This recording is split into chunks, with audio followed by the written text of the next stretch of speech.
The 19th annual Winter Beer Festival returning to LMCU Ballpark this weekend. And joining us with all the details is Executive Director of the Michigan Brewers Guild, Scott Graham. Scott, thank you so much for being here. We appreciate your time this morning. It's my pleasure. Listening to that weather forecast, I know. It's making me thirsty. I know. Yeah, exactly. Perfect beer drinking weather 40 this degrees weekend. and a nice little sweater, you're good. Just go out there and have a beer. All right, so let's talk about the Winter Beer Festival. What exactly is it? How did it start? Tell us all about it. So the Winter Beer Festival started as an extension of our very first festival, which was cleverly named the Summer Beer Festival. Okay. Yeah, oh, wait, hold on. Was that over? Where was that at? That was first in Livonia in a historic park called Greenmead, and then since then it's been in Ypsilanti. I've been there. I forget who I was telling. Was it you, Maddie, who I was telling? It was our executive producer, Maddie, that I was telling her about the Summer Beer Festival. It's great. Yeah, I've been there. So more than 25 years ago, there were not that many breweries. People didn't understand that well what they were. Right. And we got together and said, hey, you know, what does everybody want to try and do? And they all wanted to sell more of their own beer. Sure. Right, so we said, well, what better way to do that than to have a tasting festival? So we started the Summer Beer Festival. And after several years of building that, we said, well, let's have one in the winter, outside, on a lake, which we didn't do. Well, for good reason, because the lakeshore is getting some snow. But that's awesome. And so now it's at LMCU Ballpark for the Winter Beer Festival here. How many different vendors, and I heard there's a lot, but how many different vendors would you say that you guys have We've out got there? close to 100 different breweries, and they bring anywhere from 4 or 5 to 6 or 8 beers. So there are hundreds of different beers, more than any one person is going to taste in a day. And we pour 3-ounce samples, so the idea is to taste a lot of different beers, have fun with your friends, be outside. It is outside. Okay. Yeah. Well, so wear your mittens, but I mean, it is going to be 40, so. You know, yeah, I feel like there's temperatures on the way that could make it not too bad, and plus, it's Michigan. Come on, like we got to get outside and enjoy the winter. We're all somehow. Michiganders. Yeah, you have to better find a way? way to be out in the weather in the winter, and this is a good one. It's a good break in the middle of the winter. I think what I'm more curious about is with all of these vendors that you have, how many of them are from Michigan, or are there some out-of-state folks, or how does that work? So the Michigan Brewers Guild is a nonprofit trade association, and our beer festivals are important fundraisers for our nonprofit association. But first and foremost, they're showcases for our member breweries and their beer. So it's all Michigan breweries. Okay, that's awesome. And they're coming. There's some from the UP. Every corner of the Lower Peninsula, so it's all Michigan beer.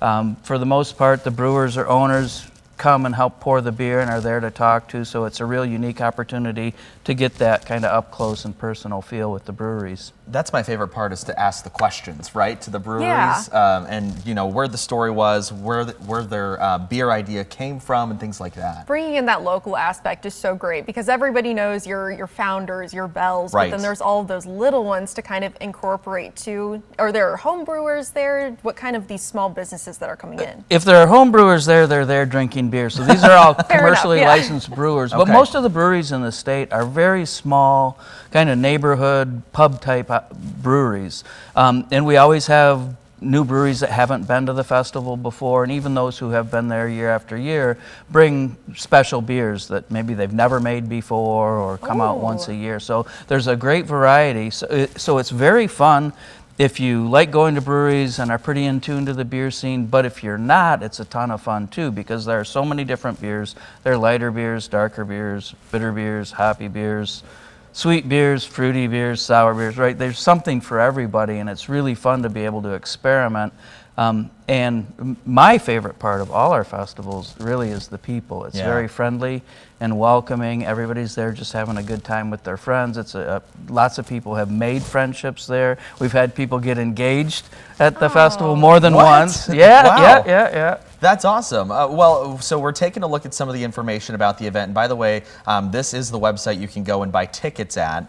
Your MIBeer. MIBeer.com. Okay. MIBeer.com. All right. So and you're looking at that website right now, but you were talking about the people. Do you see people from other states coming in to enjoy? Yeah, we certainly do.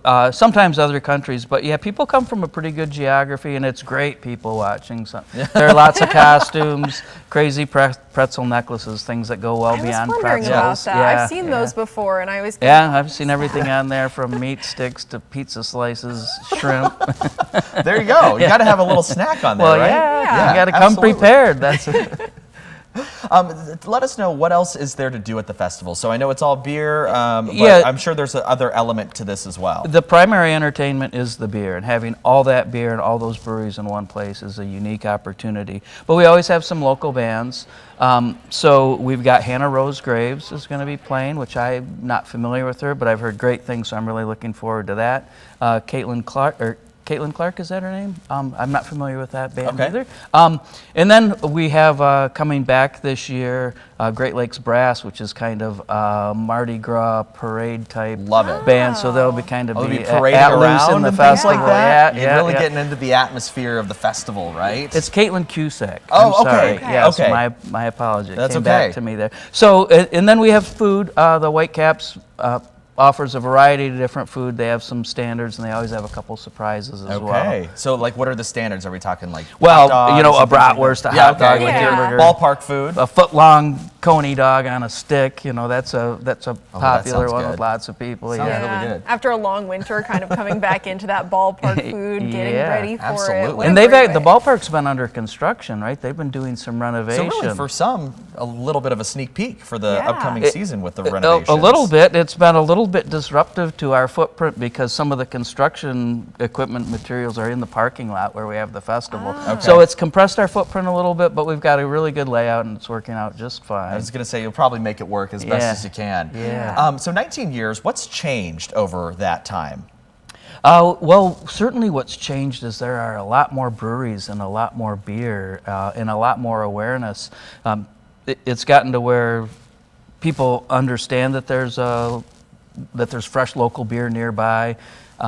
And Michigan is really known for its beer. So I would say that the awareness has really come a long way, but there are still a lot of people that haven't discovered that beer lover kind of lingering or lurking somewhere inside of them. Yeah. It is fun to get out there and check out the different breweries. You think about Grand Rapids, Beer City, USA, and how many breweries that we have here and how that's a destination for us.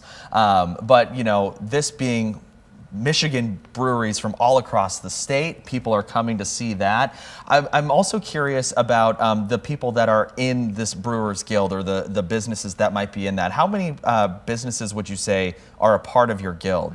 We've got about 275 member breweries. Wow. And there are close to 400 licensed breweries in the state.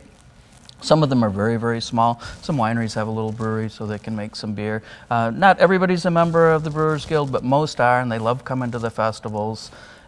So, yes, it's all commercial breweries, but they're very small, very hands-on operations, and they're so unique and fun and engaged in their communities that they've really become an important part. And it's interesting to note that many years ago, there were small neighborhood breweries, a lot of them in Grand Rapids as the city developed, but there are more breweries now than ever, than before Prohibition or at any time in the history of the country or the state. So it's a great time to be a beer drinker. Absolutely. It's a great way to meet folks, again, back to the people.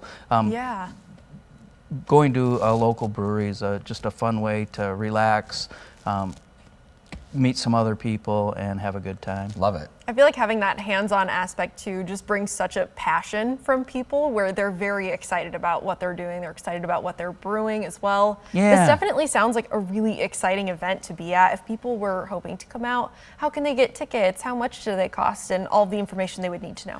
So all the information, including ticket purchasing, is at our website at mibeer.com. Tickets are $60. They get you admission. They get you a cup full of drinking tokens. 15 of them. You can buy more for 50 cents. After that, if you want more, and it gets you access to the entertainment, the food, and everything. Of course, the food is for purchase, but just getting into the festival and having fun is the main thing. It takes quite a lot to put it together. You know, we're working on that now. The tent started going up yesterday. Okay, yeah, talk more about that. How does that process look?